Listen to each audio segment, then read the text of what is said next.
So if you would please stand up and let's welcome Mr. James Silvano to the platform.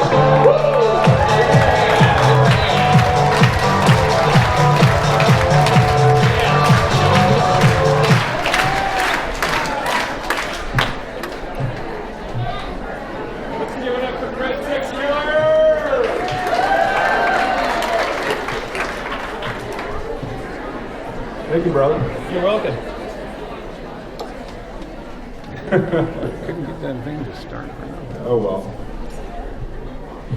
Good morning. Wow, look at all you beautiful, beautiful faces out there. I asked Catherine what the demographic was going to be. Are there any men in the house? Can we all of them please stand up?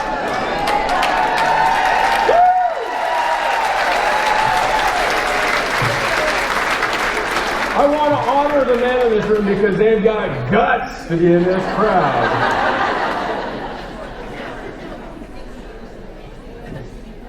I stood there in amazement as I watched the 300-foot barge cross my bow. I've been laying in my bunks just minutes before that, and my deckhand and my lifetime friend, Steve, came down and grabbed me by the shoulder and he's shaking. He says, "Cap, get up.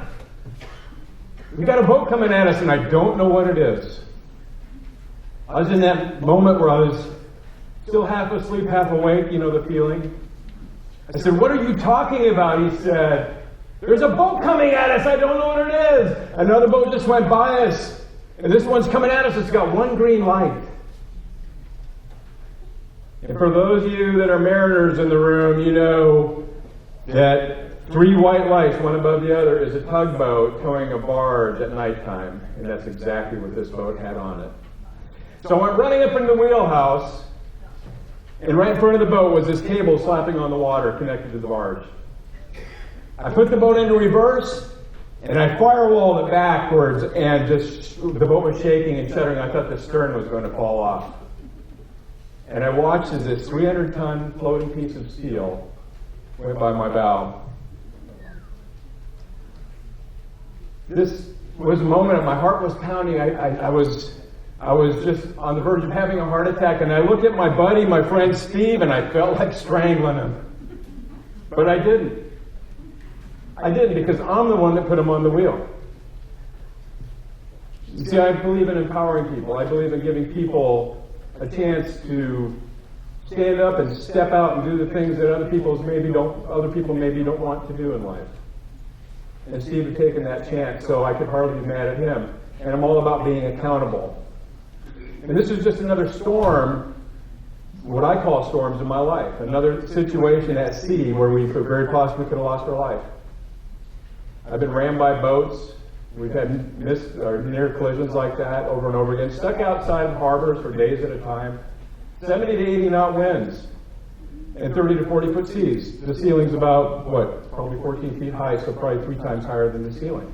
You can imagine, you can get in a situation where you're really close with your maker. Now, one thing I learned after fishing for 25 years is that storms on land are a lot like they are at sea. And we all have storms, don't we? It could be the storms of financial upheaval. It could be the storms of a broken relationship, an illness in the family. We just don't know when they're going to come. And so today I'm going to talk about storms. I'm going to talk about challenges because we all have challenges in our daily routine at work, our daily routine at home. And it's getting through these challenges. And today I'm going to give you some ideas to take home with you that will help you cope with some of these situations. Because when I wrote this book, Wisdom from the Sea, I used 6 short stories that are very powerful. Experiences, 5 of them that I had myself at sea, near-death situations or losing somebody or whatever that looks like. And I talked about teamwork. I talked about teamwork in the book. So before we get going on that, though, I want to talk a little bit about my past because I want you to get to know me a little bit.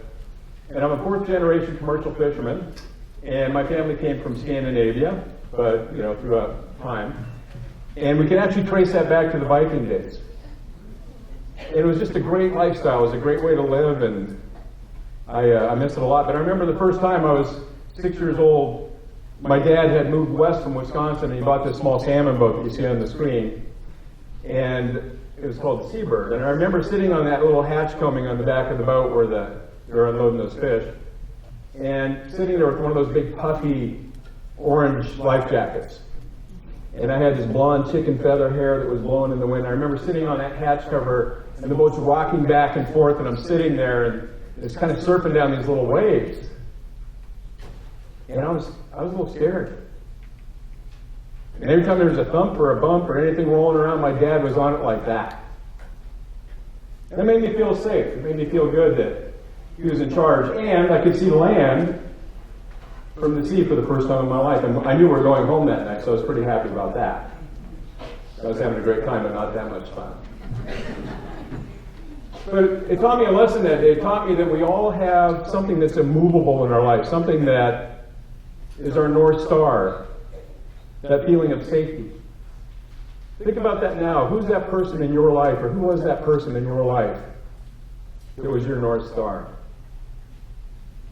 And again, this is validated when we got in that night in the parking lot when my dad walked me to the pickup. I had my little 6-year-old chicken legs, and I was walking sideways like a crab because I was trying to find my land legs again, and my dad helped me to the pickup. And I remember getting home that night, and I was so proud when I walked through that front door. My older brothers turned back and looked at me because this was my time to go with my dad. And my sweet angel mother was in the kitchen cooking goulash. We ate a lot of goulash in those days because, things were tight. Things were tight because Dad was saving up to build a bigger boat. So he didn't have a lot of disposable cash. So we ate a lot of goulash. And every time I think of goulash, I think of my mother in those days. So, Crescent City, how many people have been to Crescent City? Okay, I grew up there. It was a great place to grow up. It's changed a little bit since then. But it was a safe place to grow up. There was a lot of salmon fishing, crabbing, tuna fishing, logging. It was a very robust place to grow up, and we were safe there. We could walk around as children and do just about anything we wanted to do. And that's me, a picture of my cousin in jail there. Oh, it was actually a playpen.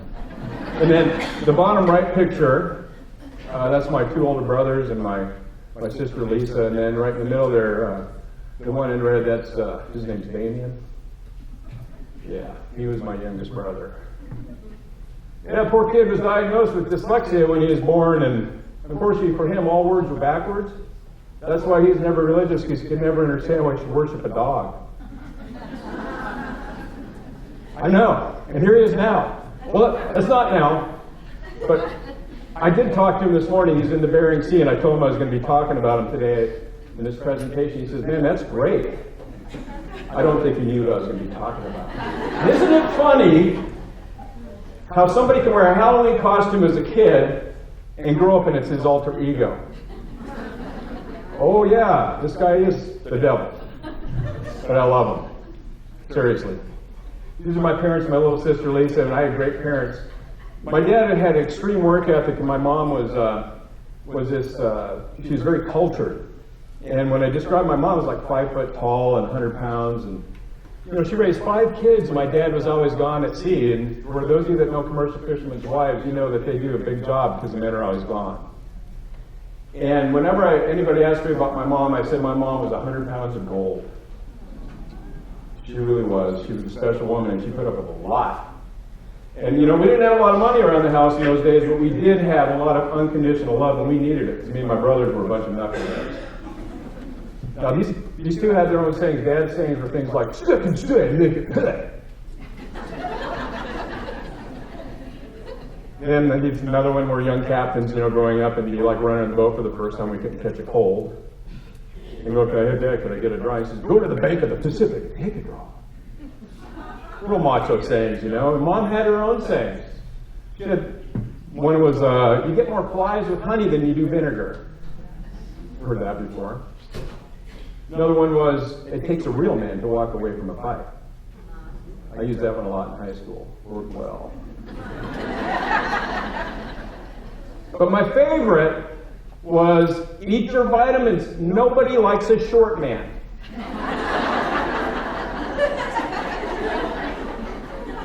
I ate the vitamins. At least she was right about the flies and the honey. All right.